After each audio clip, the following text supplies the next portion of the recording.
Welcome to Engineering World, guys. Today we will discuss about the components of centrifugal pump and the working principle of centrifugal pump. The centrifugal pump has the following main components. Components of centrifugal pump: impeller, a rotating wheel fitted with a series of backward curved vanes or blade mounted on the shaft connected to the shaft of an electric motor. Due to rotation of impeller, centrifugal force is produced on the liquid, which produce kinetic energy in the liquid. Water enter at the center of impeller and move radially outward, and then leave the impeller from periphery of its with a very high kinetic energy. impeller हमारे पास एक ऐसी device है जो कि एक ऐसा wheel है जो कि रोटेटिंग शाफ्ट के ऊपर फिट किया जाता है। इसके अंदर मुख्तलिफ वेन्स और कर्व्स बनी हुई होती हैं। इम्पेलर जो हमारे पास लिक्विड जो होता है वो इम्पेलर के फ्रंट साइड से आई से इंटर होता है। इंटर होने के बाद उस जो के अंदर जो वेन्स बनी हुई होती हैं उनकी मदद से ये रेडियली अपवर्ड डायरेक्शन में इम्पेलर से आउट होता है। आउट होने के बाद इसकी जो काइनेटिक एनर्जी है वो इंक्रीज हो जाती है।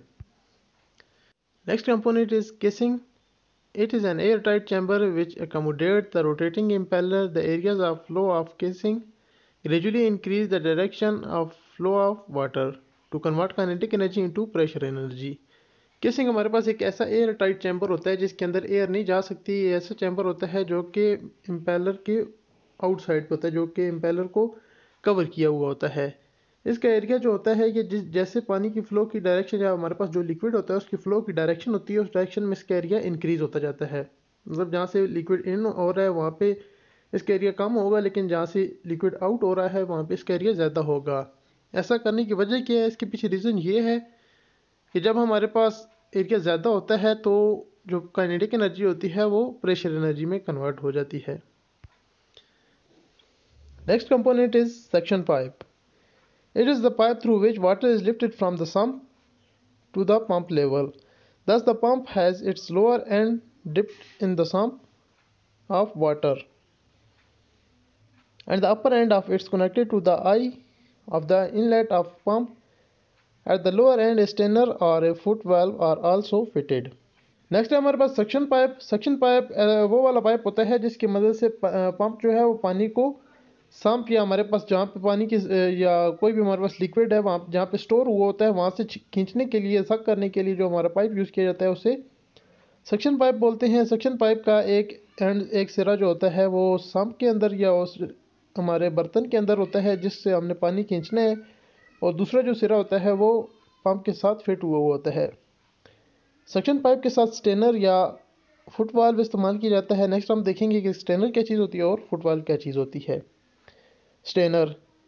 It is a screen provided at the foot of the suction pipe. It will not allow ingress of solid matter into the suction pipe which otherwise may be damage the pump.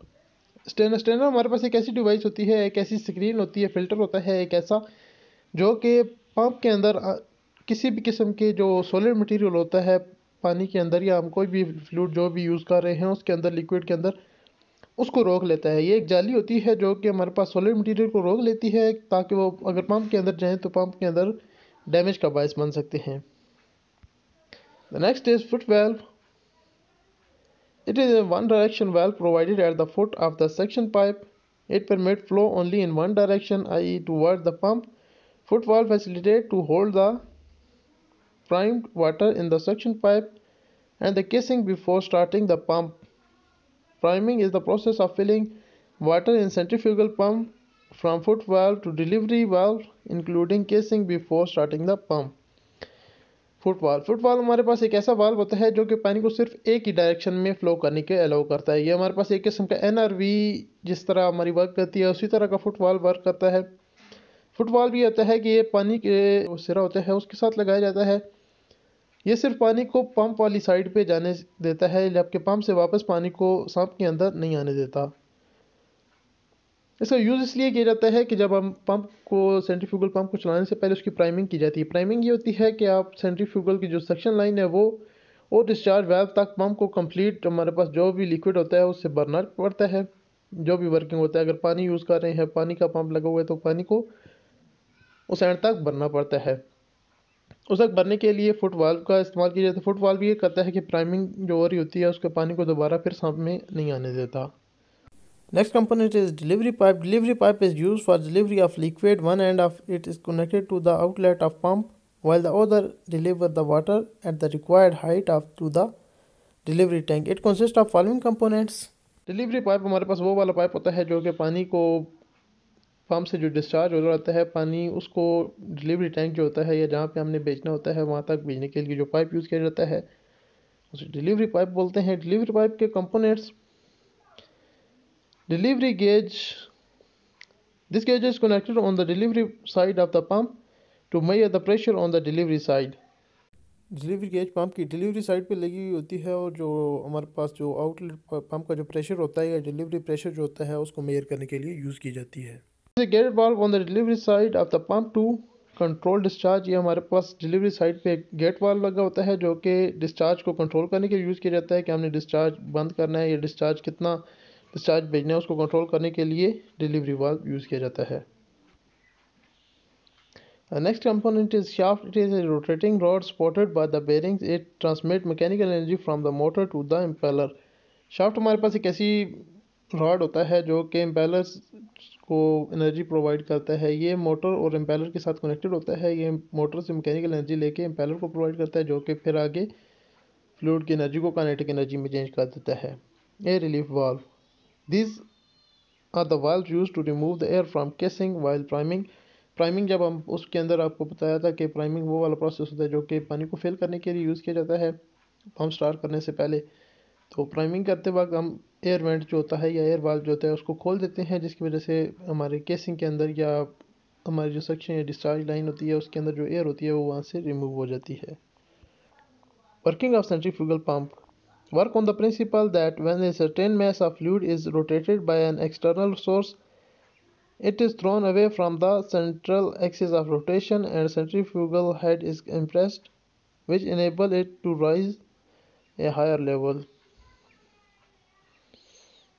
हमारे पास simple जो centrifugal pump के working principle है वो ये है कि जब हम किसी भी फ्लूइड को रोटेट करते हैं किसी एक्सटर्नल फोर्स के साथ तो उसके अंदर काइनेटिक एनर्जी जनरेट होती है या सेंट्रीफ्यूगल फोर्स जनरेट होती है जो कि उसके अपने जो एक्सिस ऑफ रोटेशन होता है उससे दूर फेंकने की कोशिश करती है।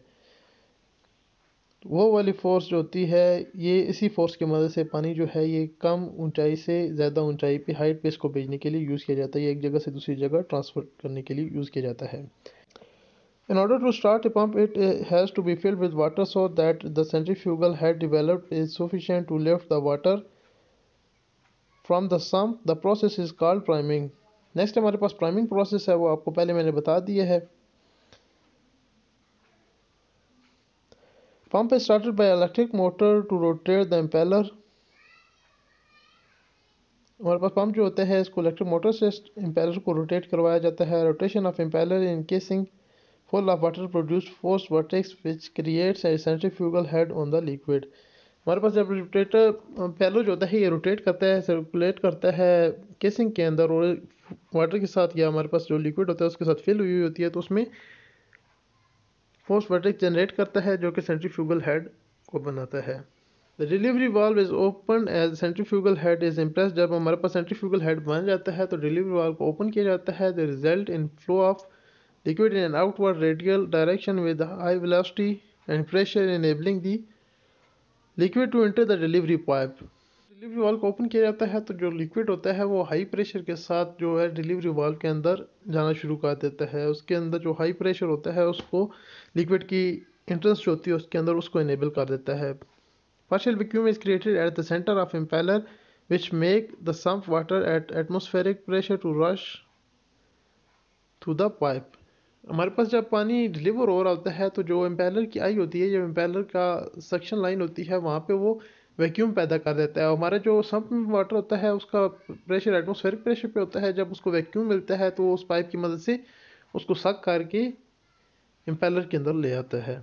Delivery of water from sump to delivery pipe continues so long as the pump is on. जब पंप को ऑन किया जाता है तो डिलीवरी पाइप से पानी आना शुरू हो जाता है और जबकि सॉरी सक्शन वाल्व से पानी आना शुरू हो जाता है जबकि डिलीवरी पाइप से पानी जाना शुरू कर देता है। Thanks for watching viewers. अगर वीडियो अच्छी लगी है तो वीडियो को लाइक करें, शेयर करें, और अगर चैनल को सब्सक्राइब नहीं किया तो यार चैनल को सब्सक्राइब कर दो। मिलते हैं नेक्स्ट वीडियो के साथ, तब तक के लिए अल्लाह हाफिज़।